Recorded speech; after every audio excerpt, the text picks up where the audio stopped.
as time flies by, you'll open up your eyes wide. You feel it's gonna go your way. Hey, hey, it's a brand new day. Hey, hey, hey. It is such an immense pleasure to welcome back Jan Siggs to Marbella now. She is a spiritualist, a medium, and a minister. And she's been involved with my radio and TV shows, well, since I began, I think, like 6 or 7 years. So, Jan, how lovely to see you again. Thank you. Lovely to see you. Lovely to be back. Happy birthday once again. Thank you. Yes, 1 year older, but hopefully 1 year wiser. From our mistakes, hopefully. It's just good. It's just good. Every year's good. How has the lockdown been for you? Because obviously you do a lot. Let's say you don't have to be with people. You do a lot of healing anyway, and things. The work that you do online, by phone, or just by thinking about people. How was it for you, that experience? It must have been quite different. It was a little strange to start with, but you know, because I'm a medium, I'm surrounded by guides and healers. So obviously I couldn't do things like taking wedding ceremonies and funerals. I've had to cancel those and put some off till next year. But in actual fact, doing the and obviously I can't have people in front of me, but obviously Zoom and all sorts of things you can do now with technology. I can still contact people, and I can still send healing with a thought. I can still ask for things for them, ask for help for them. So it was just a little bit strange. I was on my own, obviously, so that was a little bit strange. But I did a lot of internal work as well, which I think is important sometimes to reflect inside with what you're thinking, not just, you know, what's happening on the outside. It gives you time to think about situations, think about how you feel, think about how you want to go forward and that type of thing, which obviously I don't normally get a lot of time to do. So I did that. It's important to have quiet time, something that we don't take enough of, I think. And I think a lot of us have found this time to like choose. I would rather it be a little bit quieter, not so hectic. Yes. What advice can you give, Jan, from the other side to like help us just keep it a little bit calmer? Well, I mean, there's so much going on at the moment behind the scenes, more than actually fact on the scenes, if you know what I mean, and it's all very confusing for everyone. But I think the most important thing is to keep calm, to realise that everything is going to sort itself out. You know, nothing lasts forever, whether it's good or whether it's bad, to be honest with you. And I mean, I personally find meditation very helpful to me, and also I connect up to my guides in meditation. And just 5 minutes in the morning and 5 minutes in the evening calms your mind, helps you reflect, just opens your consciousness up to other ideas from guides around you. Because even if you don't do this work, everyone has guides and angels around them to help them. We just have to ask. That's what people forget to do. By spiritual law, they have to ask. It's funny actually you saying that, because I'm actually finding it harder to do my meditation quiet time since we've been out of lockdown, because my mind is that much quicker and we're moving around a lot more. And as you say, you've got to ask for things, but then you have to be quiet to listen to the answers as well. And I think absolutely. If at your level, it's mediumship, but on other levels, it would be just maybe intuition, no? Listening to that little voice. Absolutely, we all have intuition. I mean, we are all mediums and healers at heart, because we all have abilities, but obviously not everyone's here to do that. That's my job. That's what I'm here to do with other people as well, who work alongside me. But to be quite honest with you, time is passing so very fast now. I don't know whether you're feeling this, going so very, very fast. And in the lockdown, it was slow to start, but all of a sudden it really speeded up. And days and weeks were flashing by. So it almost seems a little bit of a memory now. But I think we have to remember, although it was a difficult time, I know for a lot of people, and I had a lot of people speak to me about difficulties within marriages, because it puts a lot of strain, obviously, on parents and children when they're all being locked into the same perhaps apartment or flat for weeks on end, and perhaps they're not used to that, because normally we go with husbands and wives or partners and children, everyone's got their thing they do, and then they come together at the end of the day. But when you've got them with you 24/7, it's a whole new ball game. Some people said, I loved it, I had time with my husband and my children. Other people said, no, it was awful, you know. But I think it's just each and everyone's different case. And I think it sort of shows up if there are problems in the relationships for you to then look at them. So actually, it's a good thing in a lot of ways. Really, it's like not ignore those factors, issues. It's perhaps maybe easier to address them than just bury them, sweep them under the carpet. Exactly. I mean, it's easy just to go to work and think, oh, I'll deal with it later on, you know, especially if you've had a row with someone, you know, oh, I'll deal with it later on, you know. Whereas if you're in lockdown 24/7, I'm not saying I advocate it forever, I'm just saying it was a very unusual time, but we must learn something good from it, not just something bad from it. And even to be quite honest with you, if it is the end of a relationship, then at least it brings it to a head and perhaps people can talk about it and learn and heal from the situation and move on. So there are ways of flipping that situation and looking at it in different ways. Life is very much about change. Change is natural, it's healthy, but we are very reluctant to accept it. The human being likes things as they are, even if they're not good. So I think what you said is very pertinent, Jan. How does one address the normality of change? Because it's something that really we should embrace because it's so good for us. Absolutely, it is. It is. To be quite honest with you, it's what I call the comfort zone, and we've all got a little comfort zone that we sit in. The thing is that we're now being pushed to learn and understand more about the world around us, whether it be physical or spiritual or the nature side of it. And things are changing fast. And the thing is, if you can actually, in fact, raise your level up and obviously come up to a different level, understand things on a different level.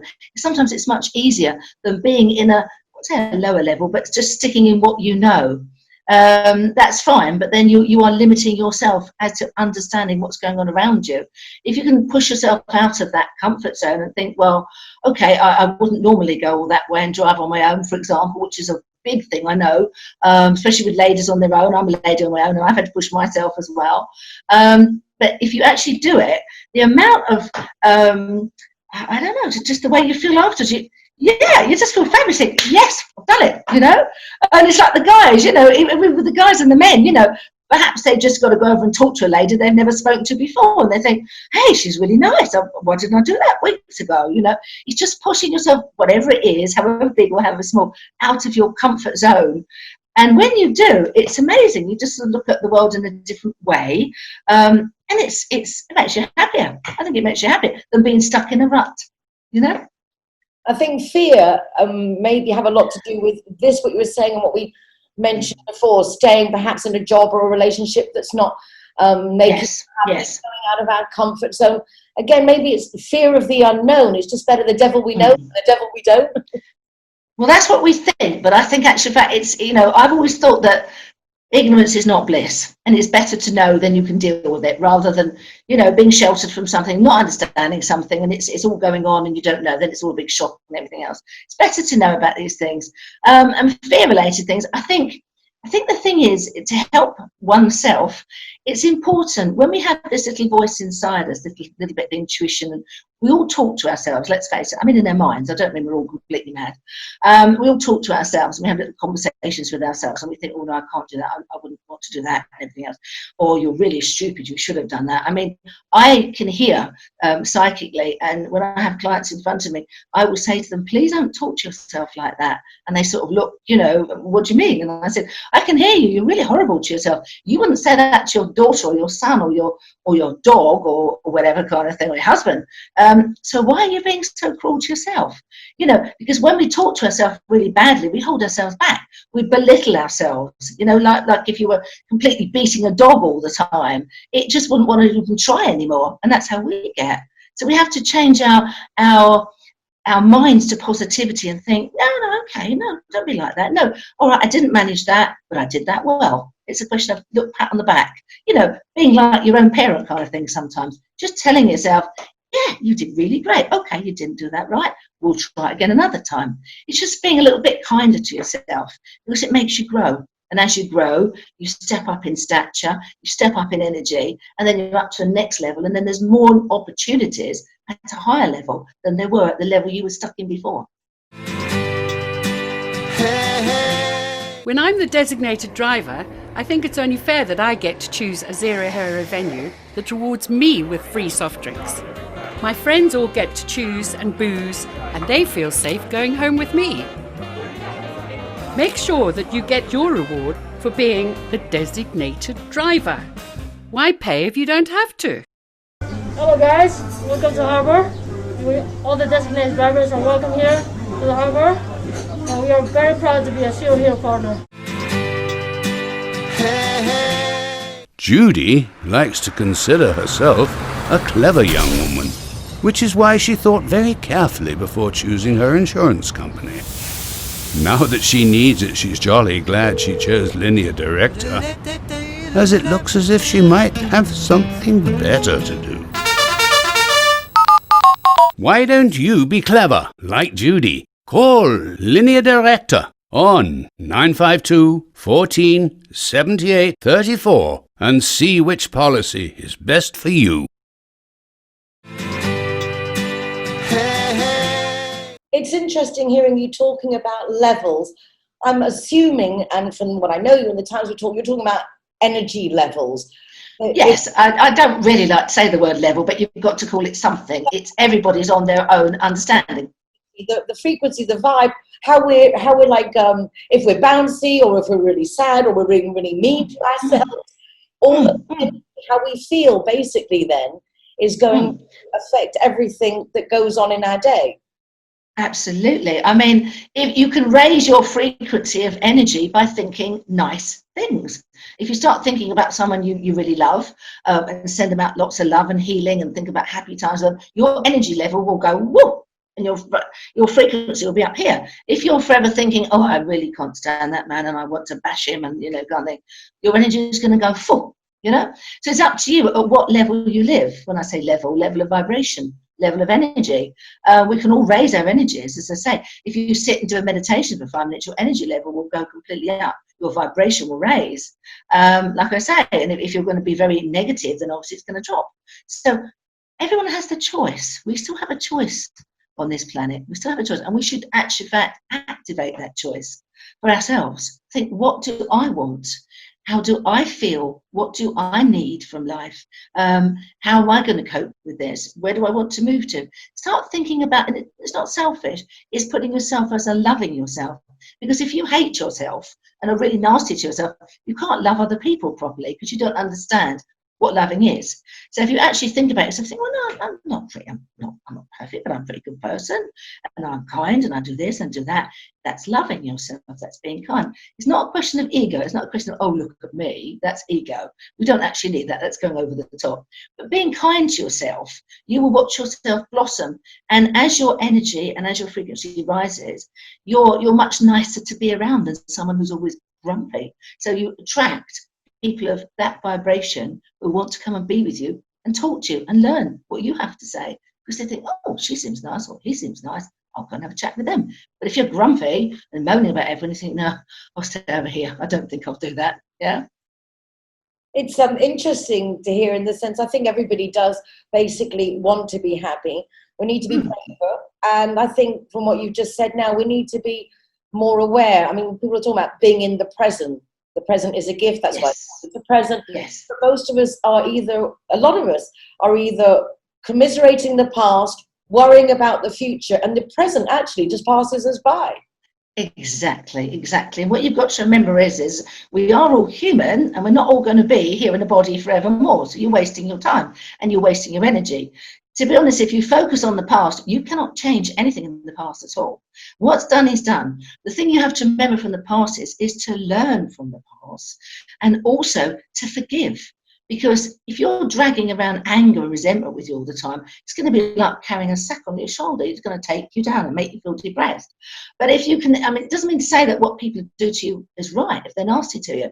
It just means to say you're letting go of the action. You're letting go of the connection. You're sending love and healing to them. Obviously, at the stage in their life, they didn't understand that to be really nasty to you like that wasn't very kind or wasn't right. But if you let it go, you can move on. Maybe it'll be in later times you meet up with the person again and they might say, I'm really sorry, I was really, I wasn't in a good space at that time. I'm sorry I said that to you. It wasn't right. often that happens. I've had it said to me. It does happen. People change. But if you can let go of that, otherwise, if you're like this all the time, pulling it backwards and forwards, it's just anger, resentment. And also, if you the opposite way, if you actually in fact leave all your thoughts in the future, right? We don't know what's going to happen in the future. We can manifest and put out the thoughts we would like to do. But you see, the thing is, by the time we get to the future, you might actually not want what you just manifested. So it's better to keep an open mind and just live with what you have now. If you can appreciate what you've got now and let your gratitude be your attitude, as they call it, then you're raising your energy and your vibration up to a different level to experience different beautiful things, which you can't do if you're on a lower level. And the thing is we mustn't look down at people who, I don't say a lower level, but people who don't understand what we understand. Because you've got to remember, we were on that staircase once. And, so you put your hand around and you put your hand back to that person and go, hey, I'll give you a hand. I've been there. I've done that. Go on, I'll give you a hand. And then the next person who understands more than you can also do the same to you. It's a bit like a mountain, if you know what I mean. So don't ever discourage the people behind you or be nasty to them, because you were there once. You were there once, and that's what you have to remember. We're all in the same boat, but on different paths. And we can all make such a much better life for ourselves by helping each other, making it a much happier life. I'm loving listening to you, and conclusions that I'm deducing is, first of all, conversations with oneself should be nicer and more generous. And opposed, I didn't do this, I haven't done that. Give us the recognition for the things that we have done. And then be nicer with others. Human beings are judgmental, egotistical. I think it is a natural trait, but keeping that ego. I was just reading a post today about one of the Spanish people who'd written on a Facebook page in her best English, like, please do wear the mask. Their country asked you to do that, so stop looking for ways around it because you don't like it. You could stay in England. And another person, don't you tell me to get off. I mean, she really hadn't said that. No. But we can take it the wrong way. That's right. That's exactly right. As opposed to looking for the harmony, perhaps. Absolutely. I mean, we think we're here for such a long time, but we're really, really not, I mean, I believe that we do actually, in fact, map out our life before we actually start our life down here on the earth plane. So we do actually know when we're going to start, when we're going to stop. But you don't walk around thinking next week I'm going to be hit by a number 61 bus, because you wouldn't be able to live, okay? It isn't like that, okay? But we don't know how long we've got. So really, or most people don't anyway. Some people who perhaps get sick do know they have 6 months or 3 months to live. That's a different thing. That's what they've chosen, because we all choose. But what I'm trying to say is it goes very fast. It goes very fast. And the thing is when you do go back to the spirit world, you don't take things with you. You take happiness and you take memories, but look at what you've got around you in your home. You can't take any of that with you. So, I'm not saying you don't have to, or don't spend money on precious things kind of thing. If you want to, do so. But just remember, don't make a god of them, because to be quite honest, you can't take them with you. Oh, the only thing you take, I mean, they say a shroud has no pockets. And believe me, I do funerals. I know shrouds don't have pockets. You can't take anything with you except someone's love and your memories. So that's really what we should be making today. Is, well, I say making love. Yes, making love, being happy, loving people, and making memories. Because that's what we're going to take with us. And when we've all gone back to spirit, that's what family and friends will remember us by. Exactly. Our love and our memories. And that is important. The feeling in the heart is definitely... Yeah. It's think about it, guys. It isn't about, the 2,000... quid you spent on a TV or something. Yeah, if you get joy from it, that's fine. But it's not that important. Remember what is important. And I think the lockdown hopefully showed us what is important. And what is important is us and our lives and our families. Look after your families, look after your friends, be good to them. And just enjoy life. It's going to go very fast. So enjoy it. Wonderful words of wisdom, Jan. I really lovely to catch up with you again. I look forward to catching up very soon in the future, because we haven't really covered very much all the things. No. There's always so much to talk about. Today, thank you very much, and watch welcome. Jan Siggs will be back very soon, because I had 3 or 4 things I wanted to ask you. Run out of time. No worries, no worries. It's lovely to see you and lovely to speak with everybody. And hopefully I'll see you soon. God I look bless. forward to it, Jan. God bless. Thank you. Take care. Bye bye. We are as one. We